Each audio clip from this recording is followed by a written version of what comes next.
بسم اللہ الرحمن الرحیم۔ اسلامی نظام حکومت کے بارے میں ایک بہت بنیادی غلط فہمی جو آج کل بہت سارے لوگوں میں پائی جاتی ہے وہ یہ ہے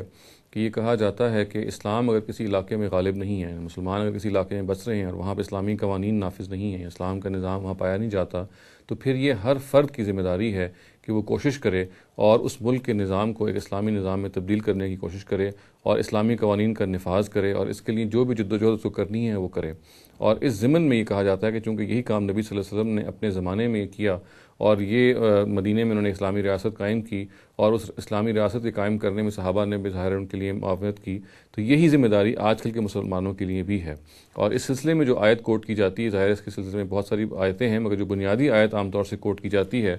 وہ میں آپ کے سامنے پڑھ دیتا ہوں۔ یہ سورہ صف کی 9 نمبر آیت ہے۔ اس کے الفاظ یہ ہیں کہ هو الذی ارسل رسولہ بالہدی ودین الحق لیظہرہ علی الدین کلہ ولو کرہ المشرکون۔ اس کا ترجمہ یہ ہے کہ وہی ہے جس نے اپنے رسول کو، یعنی وہی سے مراد اللہ تعالیٰ،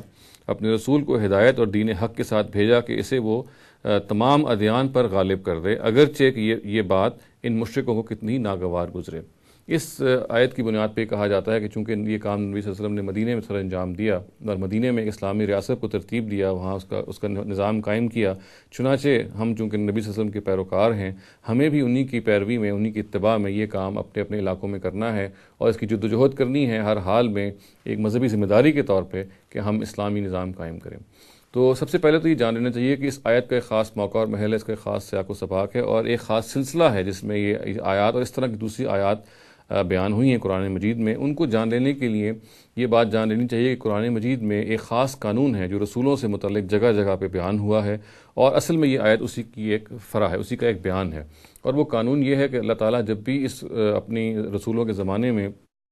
رسولوں کو بھیجتے ہیں تو پھر یہ لازم ہوتا ہے کہ رسول جو ہیں اپنے مخالفین پر غلبہ پائیں۔ مخالفین جو ہیں یا تو ان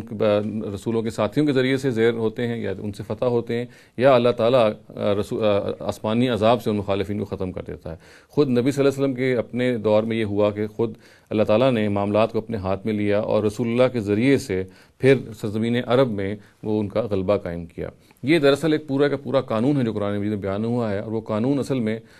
بنیادی طور پہ یہ کہتا ہے کہ اللہ تعالیٰ رسالت کے زمانے میں یا زمانہ رسالت میں جب رسول بھیجتے ہیں تو وہ رسول جو ہیں وہ اللہ تعالیٰ کی طرف سے قوم کا فیصلہ کرنے کے لیے اس دنیا میں بھیجے جاتے ہیں۔ وہ قوم کے لیے عدالت بن کے آتے ہیں اور حق و باطل کا فیصلہ وہ دنیا میں کر دیتے ہیں تاکہ یہ حق و باطل کا جو دنیاوی فیصلہ ہے وہ اس اخروی فیصلے کو جو ہونا ہے آخرت میں اس کے لیے ایک دلیل بن سکے۔ گویا کہ انسان چونکہ اس اخروی فیصلے کو بھول جاتا ہے تو اللہ تعالیٰ نے یہ بندوبست کیا، مختلف اوقات میں انہوں نے رسول بھیجے اور ان رسولوں کے ذریعے سے چھوٹی چھوٹی قیامتیں برپا کی اس دنیا میں اور ان قیامتوں کے ذریعے سے اور پھر اس کا ظاہر ہے کہ حال پھر محفوظ کر دیا قرآن مجید میں تاکہ مسلمان اور اس کو پڑھنے والے قرآن مجید کو یہ جان لیں کہ یہ جو قیامتیں برپا ہوئیں اپنے اپنے رسولوں نے اپنے علاقوں میں برپا کی، ایک بڑی قیامت کو آخرت میں برپا ہونا ہے۔ جزا و سزا جو اللہ تعالیٰ نے دنیا میں اپنے رسولوں کے ذریعے سے ان کی براہ راست مخاطبین کو دی، یہی جزا و سزا الٹیمیٹلی پوری کی پوری دنیا کے لیے جو رسولوں کے بعد آئے ان کے لیے برپا ہونی ہے۔ یہ ہے وہ بنیادی قانون جو قرآن مجید میں جگہ جگہ پہ بیان ہوا ہے اور یہ آیت دراصل اسی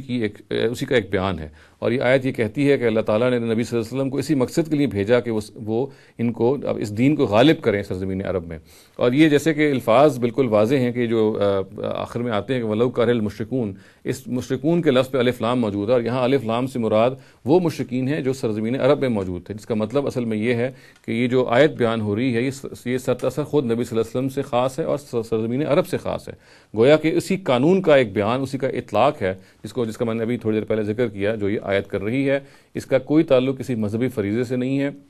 ہاں یہ ہم کہہ سکتے ہیں کہ مسلمان جس خطے میں جمع ہو یہ ان کی فطری طور پر یہ خواہش ہوتی ہے کہ وہ یہ کام کریں یا اس چیز کو وہ اس کے خواہاں ہوتے ہیں کہ اگر یہ خطے میں وہ اکٹھے ہیں وہ جمع ہیں تو اسلام ہی کا نظام غالب ہو، اسلام ہی کا جو سسٹم ہے وہ آئے۔ تاہم اس کو مذہبی رسپانسبلٹی یا مذہبی ذمہ داری یہ نہیں قرار دیا گیا۔ جیسے کہ میں نے عرض کیا جس آیت سے اس مذہبی ذمہ داری کو اخذ کیا جاتا ہے وہ ایک مخصوص آیت ہے، وہ اللہ تعالیٰ کی اس مخصوص قانون رسالت کو بیان کر رہی ہے جو رسولوں ہی کے ساتھ خاص ہے، اس کا عام لوگوں سے کوئی تعلق نہیں۔ تاہم اس سے صرف جو بات بتانا مقصود ہے وہ یہ ہے کہ اس طرح کی کوئی ذمہ داری مذہباً ہم پہ فرض نہیں کی گئی کہ ہم اسلام کو کسی خطے میں غالب کریں۔ ہاں عقلاً یا فطرتاً جو ہمارے اپنی خواہش کے مطابق ظاہر ہم چاہتے ہیں کہ ہم کسی خطے میں جمع ہیں، خطے میں رہ رہے ہیں تو اسلام ہی کا وہاں بول بالا ہو، اس کے لیے ہم کوئی اگر جد و جہد کرتے ہیں تو ظاہر ہے کہ یہ ایک محمود چیز ہے۔ تاہم ہم یہ نہیں کہہ سکتے کہ یہ کوئی مذہبی ذمہ داری ہے جو مسلمانوں پہ عائد کی گئی ہے. یہ ان کی فطری طور پہ خواہش ہو سکتی ہے، اور اس خواہش کو پورا کرنے کے لیے ان کو پورا موقع ہے ان کو اس کو بروئے کار لانے کا، اور اس کو بے شک بروئے کار لے کے آئیں. تاہم